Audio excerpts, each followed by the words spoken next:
Welcome to Muskegon Rising, a community service project of the Muskegon Rotary Club.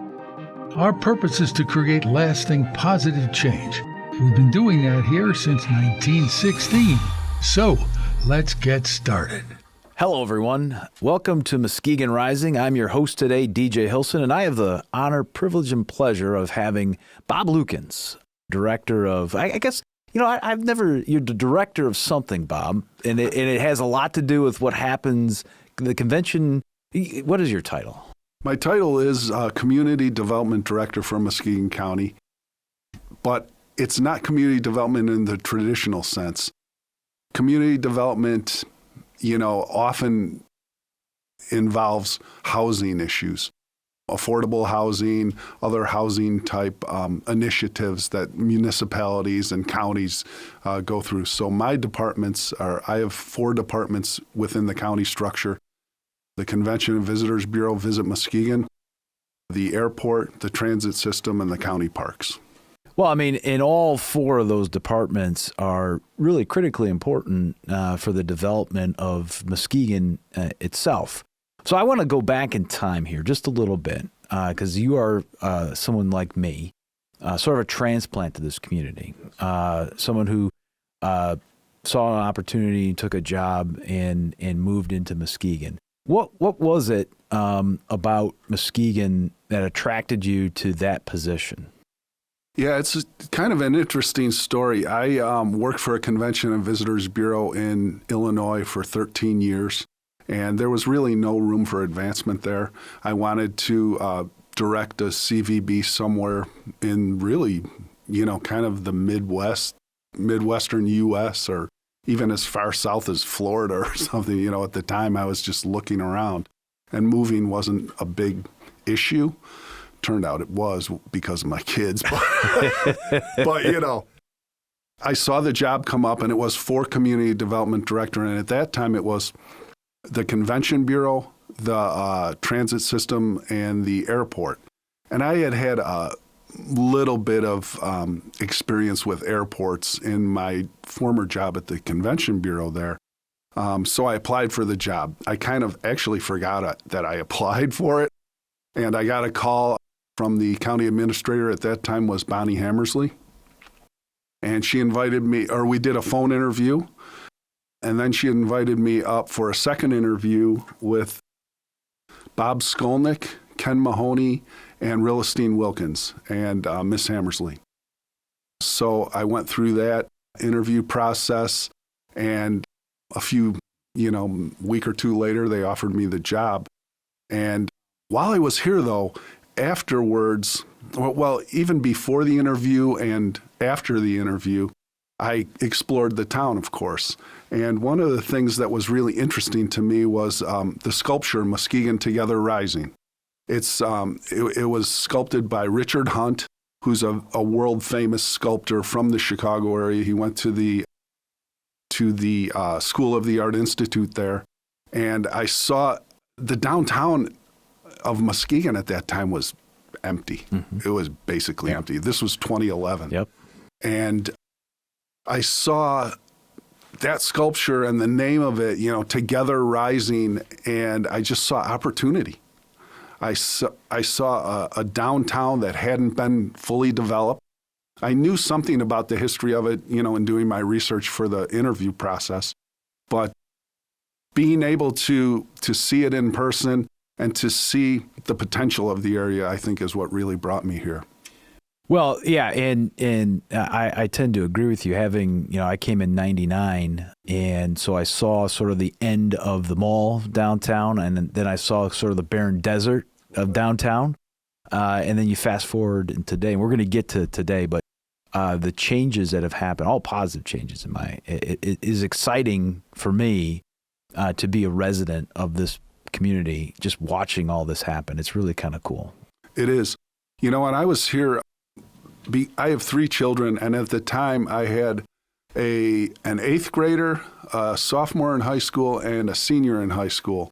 So my boys are the bookends, and my daughter's in the middle. So I didn't want to pull the boys out their last year of school there, so they stayed for 9 months in the Chicago area. We lived in Oak Lawn, Illinois. And then I came up here for 9 months. So I was able to I went around everywhere in the county. I didn't know too many people at the beginning, So I was driving around looking for homes and, neighborhoods. And actually, I live right down the street from Mike here now. So that was kind of interesting, just about a half mile down. But, I just love the area, and I would go to the beach. My family was still back. They'd come up here every couple weeks, or I'd go back there. And, we just fell in love with the area. So we'd never go back now. Nice. It's beautiful here. Well, so let's talk. So obviously, the when you first came into town, it was the potential. You saw some things, and I just want to kind of delve into that a little bit. Certainly, a lot of times when it comes to development, I'm certainly no expert, but you almost have to have a perfect storm, right? You have to have some leadership that's ready to make some changes, maybe jump on a limb or two. Obviously, finances plays a big role in all that, but more importantly, you have to have people, developers, if they're not local, have an interest. And so can you describe, kind of, was there a perfect storm here in Muskegon when you started? Or did it take some time to kind of mold and develop that? I would say we were on the cusp of that perfect storm, There was a plan called, I forget what the plan was called, but it was a kind of a downtown vision plan for downtown Muskegon. That had pretty pictures of what it could look like. And I know that there was an effort to kind of advance that plan. Back in probably 2012 or 2013, the breweries started talking. And the breweries came in 2013, I believe. And that kind of honestly changed the face of the downtown because younger people started coming downtown. We always had people that were going to the Froenthal and for other cultural events at the Art Museum. The Heckley and Hume homes were very popular. Lakeshore Museum Center, all the museums in the downtown. But, there weren't many restaurants, if any, in the downtown. I think there were 2 or 3 at the time. But the breweries brought in younger people and others who just like craft beer.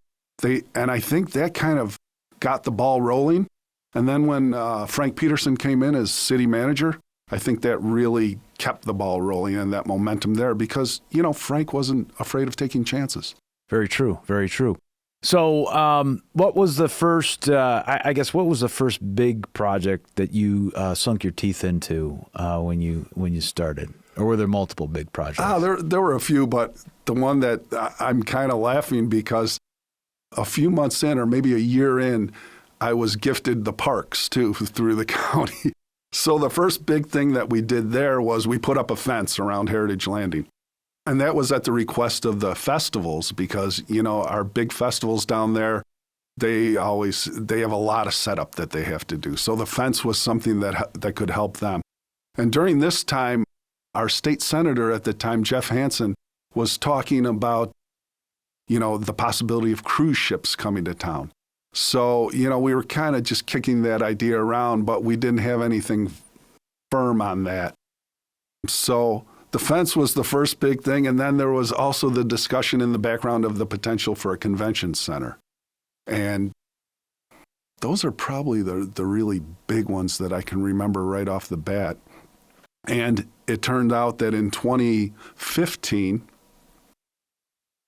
one of the cruise ships got bumped from Holland. They were going to Holland, and they got bumped to here. So Cindy Larson from the Chamber of Commerce and I got together and talked about what are we going to do. They were going to be here in 24 hours.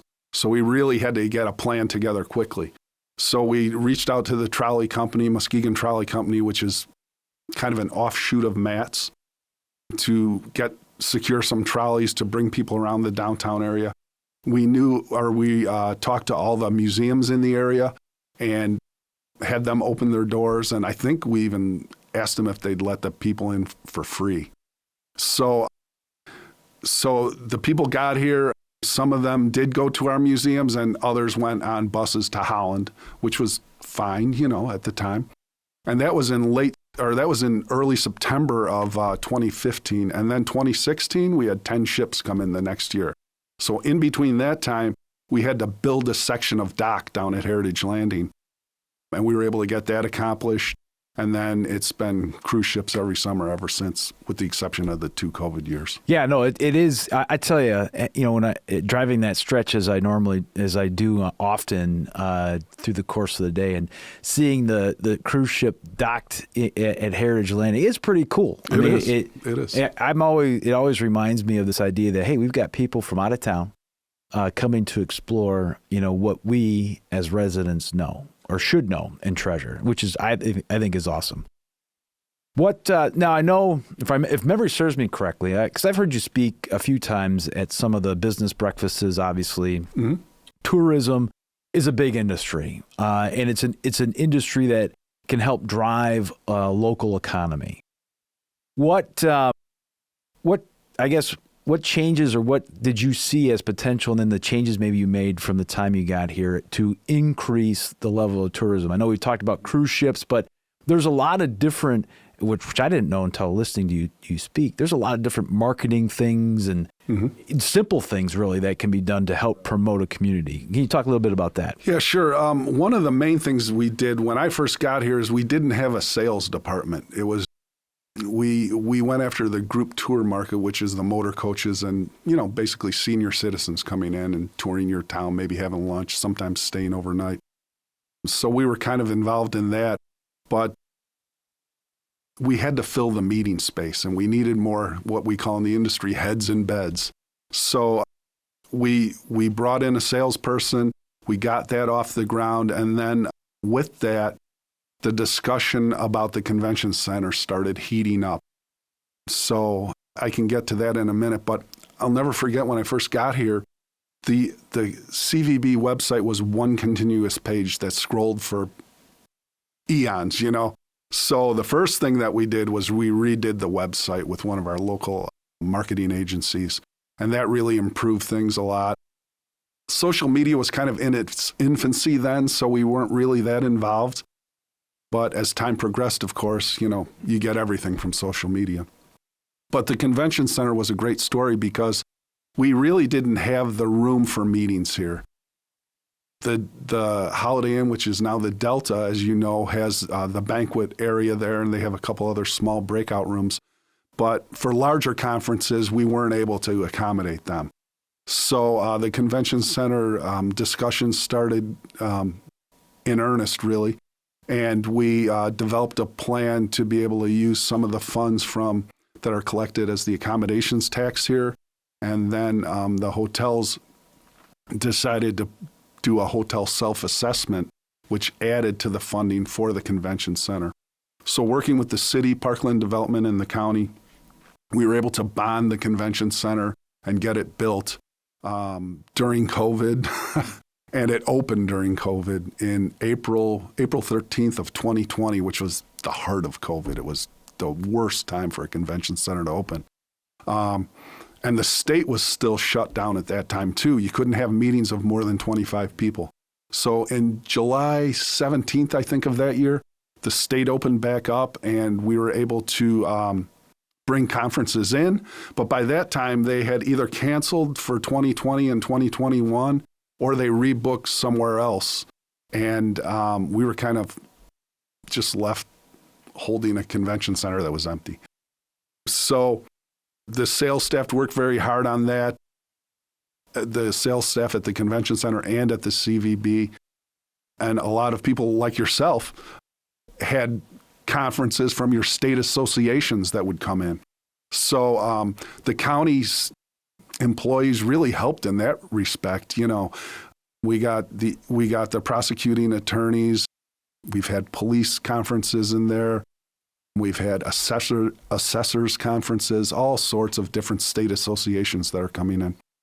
So that really jump-started the convention center. I was just looking at some of the numbers today, and in 2020, it would have been our county FY 23, I think it was, there were about 9,000 people that came into town from the conferences that we touched that the CVB touched. And of that, probably 5,500 or 6,000 hotel room nights for that. And the hotel room nights are what pay for the convention center. So it worked out really well. Have you found it, I mean, as far as like I'll say the hotel service industry, have you found them to be good partners with each other? I mean, because in some respects, in particular, the restaurants they're in competition with one another essentially for business. But obviously, without a thriving downtown, nobody survives. And so, Have you found them to be pretty good partners to work with? Yes, I would say so. And I think they're catching on more and more when they see these numbers coming in. They'll see, when you have a conference and 300, 400, 500 people are out in your town, you better be ready for them. We send around alerts to let the restaurants know that they're coming. And I think the restaurants have stepped up their game, but they're still having some staffing issues. It's difficult. And as you know, living in our area, Sundays and Mondays are tough to find a place to eat. Yep. So, you have to drive a bit. But some of the restaurants downtown, like a new one, the Early Owl, is open, I think, 7 days a week now. Sociable opens in the afternoons and into the evenings, so there is that entertainment. And right near the convention center itself, there's a number of restaurants and establishments that people can visit while they're here. So I think, everybody's working together. Could we work together more? Sure, but restaurants run on, it's tight if you own a restaurant, not only with finances, but with staffing and everything else. So you have to be really strategic in your opening times and days and that sort of thing. So how have you found, it was funny, not necessarily funny, but again, being an outsider coming in, so early on, the running joke about Muskegon was, we're the beer tent capital of the world, or Michigan, or I can't remember what it was. But you take that sort of that running joke, and now you look at today and the thriving festival life that happens here. Can you talk a little bit about that? Because, certainly, at least from my historical knowledge, it seems now that almost every weekend, starting in late spring, early summer, all the way through into the fall, we're running festivals every weekend, and they're quality. I mean, it's not just I'll say the mom and pop festival. We're talking about quality festivals. So can you talk a little bit about that? Oh yeah, the festivals are huge for us here in Muskegon County, and they bring a lot of the people. A good percentage of them are day trippers, but also a certain percentage, especially on the multi-day festivals like Irish Fest, Unity, the Lakeshore Art Festival, we get people and vendors that are staying overnight. So the festivals make a very big impact on our community and on a lot of the non-for-profit organizations that will do, say, parking or something, and they'll get a cut of the parking. So the festivals really do bring a lot of people in. We look at people that are 100 miles or more away because they have propensity to stay overnight. So those are the ones we really focus on, but you can't discount the day trippers. I think last fiscal year, we had overall people that lived outside of Muskegon County and came into the county, 22.1 million visitors came here. Or I'm sorry, 2.2 million visitors came here 21 million times. So they're coming back, frequently coming back. And of those, about 1 million of those visitors came from outside of 100 miles. So they're staying overnight and they're spending their money here. Some of them are staying, probably a lot of them are staying, a week or more here for their summer vacations, because we're a great summer vacation location, absolutely. Of course. Well, it just, every time that I hear you speak, or, that I personally observe things going on, it just really gets me excited, because I've always been a true believer of this idea that Muskegon is truly a diamond in the rough. And for the longest time, it never was perceived that way. But now I think we're seeing, from the numbers you're describing, I mean, the housing shortage that we're experiencing right now, people are actually looking at Muskegon as, holy cats. I mean, I didn't realize how great this place is. They are. Yeah. And I think evidence of that is the housing units that are being built. Yep. There's something like, if you look at the three big projects now, it's hundreds of units that will be coming into the fold within the next few years. So that'll be really helpful. And people now, because of remote working options, people are really looking at moving to a place that they like, instead of being in a big city that they may, have had enough of or something. So I think really with the additional housing units, that'll help our tax base, that'll help our restaurants. We'll have, the municipalities will be able to provide better services for people, for our residents. And I really think I think it'll help our area. So moving now, let's look in the future just a little bit. What's on the horizon? Certainly there's some big pieces of property waiting to be developed. So what can we expect to see in the next 5-10 years? Yeah, I think we'll see some additional hotel development. We do have a hotel opening in January of 2024 out in Fruitport Township, right off of Harvey Street near the Culvers there. Okay. That's I think 100-room Holiday Inn Express. And then there's a Marriott property that will be extended stay property that's going to open in the downtown area, which will help for conferences too. It'll provide more rooms for larger conferences downtown. And then, I think most of the plans for the new housing developments at Adelaide Point, Shaw Walker, and Windward Point have some type of retail or bar and restaurant element to them. So I think that'll be really helpful. But, the thing that I'm really looking for, and I know it's a weird time in the world for retailers because everybody's buying things online. Yep. But if you go to the beach town communities up and down Lake Michigan here, they have a lot of shops, mainly appealing to women. And we need more of those in the area. So I hope that, the next 5 years will bring additional retail in the downtown area.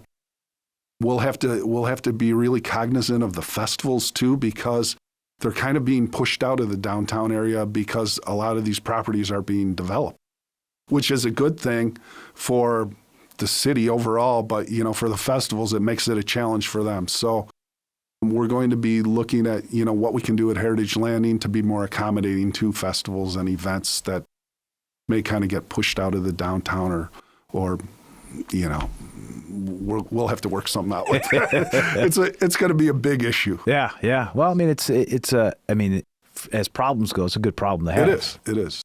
I want you just to comment a little bit on the infusion, if you will, of the college campuses. Now, we've had certainly the Culinary Institute has been downtown for some time. MCC, obviously, just recently in the last few years has their building. Obviously, there's some talk of Baker College in general coming in closer to the downtown, if not in the downtown area. Is that making a difference or some sort of impact as it relates to the overall tourism retail business? I don't know if necessarily it's making an impact on tourism. Perhaps, if the students are young enough where their parents will still come visit them, I think that would make an impact, especially during the summertime.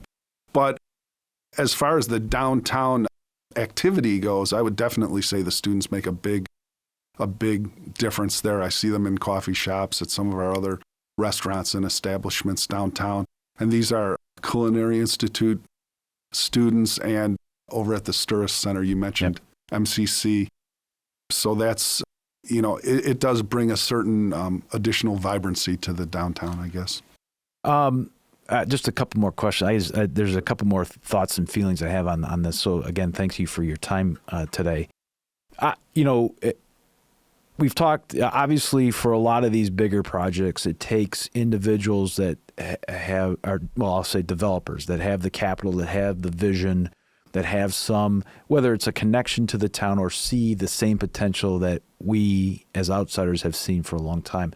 Describe, because there are several names that I can think of, or a few names anyways, that have invested a lot of time and money into this community to make it better. What has the relationship been like for your department or you and the things that are being done here in Muskegon?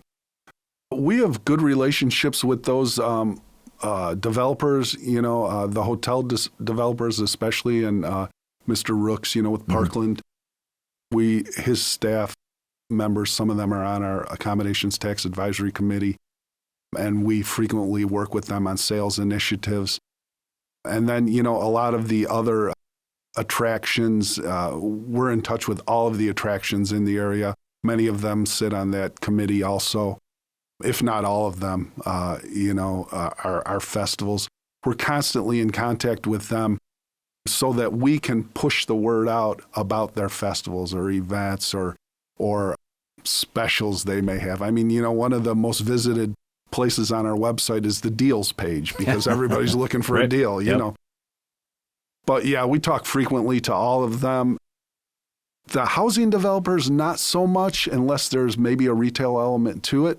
But a lot of the developers that are doing housing projects have their hands in something else that may be tourism related. So we reach out to them often. Now, I have to say that you probably have one of the coolest offices in the county. And there's a lot of history to that office. Let's talk a little bit about that. Where are you located, and how cool is it that you're located where you're at? Yeah, when I first came for the interview, for some reason I didn't really know that it was in the Union Depot downtown. My interview was actually at the Hall of Justice at your office. Yep. But when I came down here after the interview, I went to the depot and checked it out, and I'm like, wow, this is really cool, And it's a big old building. Big old buildings have issues, but we were able to put a roof on it some years ago, probably 5 or 6 years ago, that really sealed things up. So it's in good shape now, and it was built in 1895, renovated in 1995, and for many years, it sat as a storage area.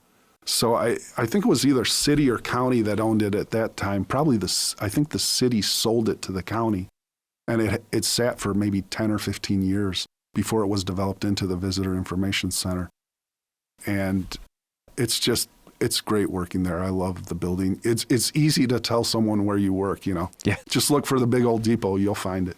Yeah, it's obviously this being a lumber town and that depot and that railway being located so close to the water, I can't even imagine what it looked like back in the day. Oh yeah. It was probably the hub, and now it's sort of coming a little bit full circle that it still is an important, iconic building for a lot of reasons here in Muskegon. So that part of history hasn't been destroyed. Right. Yeah, it's probably one of the most photographed buildings next to Hackley and Hume and the big one, Hackley Admin Building, that are the most photographed buildings in Muskegon and Muskegon County. We get every year, it starts up in around April or May. We get all the seniors come down, and they're all getting their pictures taken there. We have weddings there sometimes. Bike Time in Rebel Road puts a tent there too during that festival. So it is really a hub of activity. Also during that festival, the veterans are right out in front.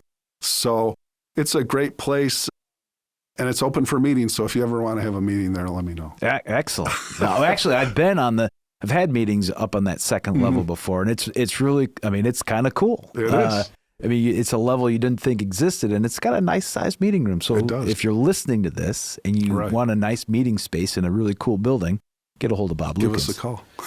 I want to finish off with our parks because I know, the chamber a couple of years ago, that was kind of their theme, was that outdoor living, really promoting the outdoors in our area. And we have, just great places. Beaches speak for themselves.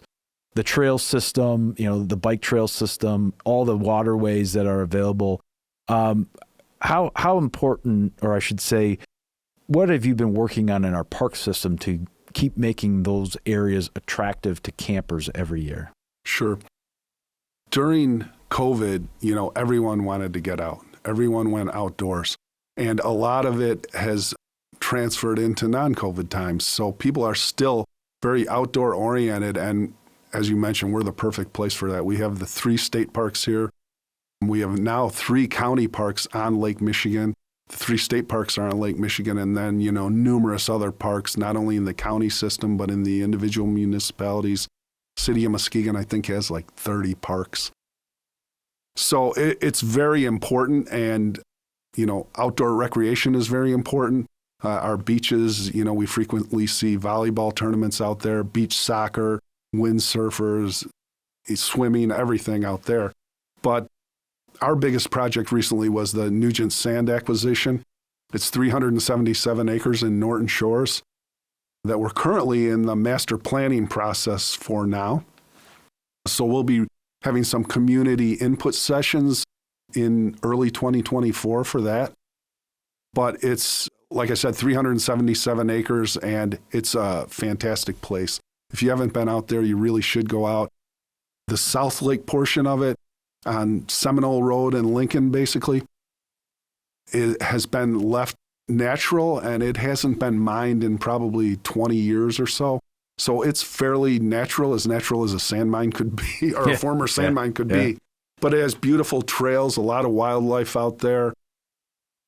And then the north side, which was most recently sand mined, is the area that we're really going to be focusing on now, and that has the Lake Michigan access there. So it'll be a bit of a challenge to get people out to Lake Michigan, but we'll be working on the trails there on really both sides, North Lake and South Lake. So look for that in the future, and we really would like the community's input on that, on what they'd like to see there too. So if folks want to learn more about what there is to do here in Muskegon, where should they go? They should go to visitmuskegon.org. That's our website. Great place to go. Pretty simple. Yep. And we're on Facebook too, so of course. Excellent. Well, Bob, thank you so much for joining me today, and really, again, sending the message that Muskegon is a place to live, work, and play. And so thank you for what you do. I'm glad that you're here. Thanks for what you do too. Yes, sir. All right. Well, folks, that's the end of our show. Again, thank you to Muskegon Rotary for sponsoring such a wonderful program. And this isn't at all possible without the innovation and ingenuity of Mike Vogus. So thank you, Mike, and we'll see you soon.